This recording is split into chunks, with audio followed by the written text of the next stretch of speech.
Hey YouTube, it's Monday again. My name's Ian and I'm here with another video for your Paperboy collaboration channel.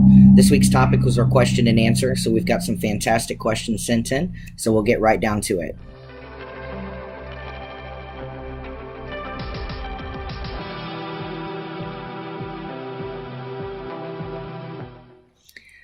So thank you for having me back, everybody, and checking this out. We do have 5 different questions that we're going to go over. Forgive me, I'm going to be reading them off my phone as we go. Let's get right on to it. So the first question was, how old were you when you knew you were trans? That is kind of a loaded question to me.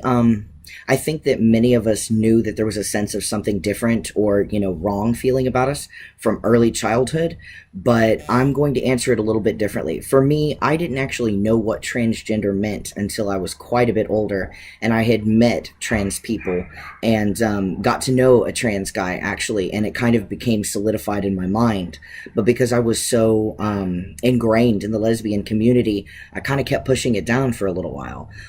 It wasn't until I actually started doing drag, and that was in 2013, I believe, that I was able to really solidify what it meant when people started referring to me by male pronouns, calling me Ian, which is the name that I took as my drag name as well. That's when I was able to really figure it out. Okay, this is what's going on with me. This is what this means. This is what I need to live a happy and fulfilling life. And, topic for another day was really, really a hard thing for me to come to terms with. So it made things even harder for me before I was able to start medically transitioning. For your second Freudian slip. For your second question, did tea make you more aggressive? The funny thing about this is I've read things about this online. I've never really met people who became aggressive per se on testosterone. For me personally, it was the polar opposite. When I lived as a woman, I was overly emotional, prone to fits of anger, temper. I would cry at the drop of a hat. I was really an unbalanced type of person. Some people would describe me as bipolar, but again, that's another story for another day. Once I started testosterone, I think I spent the first 6 months in a complete and total upheaval. There wasn't any aggression. There wasn't any anger. I'd noticed that, little things would irritate me quite a bit more. But the funny thing about the anger is I noticed how quickly it faded for me, as opposed to, lingering and holding those grudges and all that other stuff. So after the first 6 months of, the crazy puberty things going on, I found out how calm I was. Like, I became so calm and centered, confident in myself, and I think testosterone changed me emotionally in a very, very big way.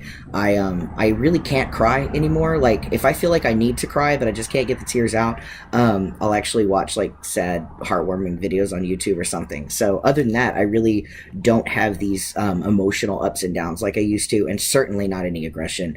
I'm kind of one of the most laid-back people you'd ever meet, unless you insult or harm someone that I love.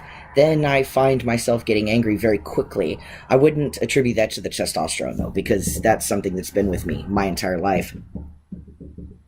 Let's see. Question number 3. Do you pack?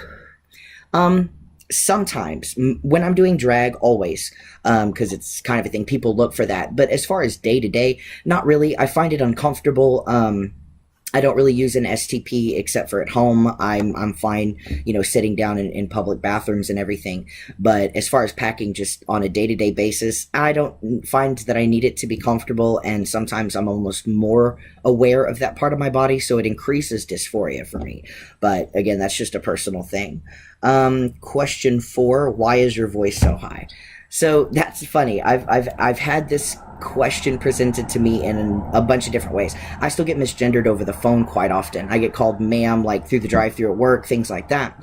But it has nothing to do with my voice being high. As you can tell from this video, I'm kind of in a standard male range. But as a gay male, I do have certain inflections. Those are not feminine, but they are effeminate.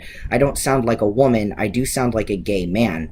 Now, some people do choose to go through vocal training. They take, different coaching and things like that. And there's even courses you can find here on YouTube that can help you train your tone and inflection if you were trained as, if you grew up female and you were taught to speak a certain way by your peers and your family. But for me, I find that I'm very comfortable with my voice. Now that I present fully as male, I'm not quite as bothered when people misgender me over the phone. It's just kind of a thing that happens, and I'm content because I fit in perfectly in my little society and with the people that I kind of hang out with. So I'm gay. It is what it is. So really no way to change that.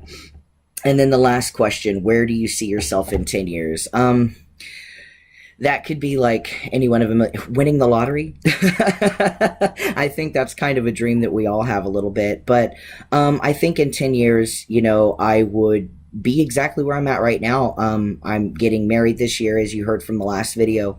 So obviously I'd still be married, maybe have a kid or two. That's something we've discussed as well. We own our home. I've got what I consider a great job, so I'm sure I'll move up in that job. So I don't really like to think too far into the future because, I'm not one of those that, puts those future goals. Future goals for me, it's a day by day process.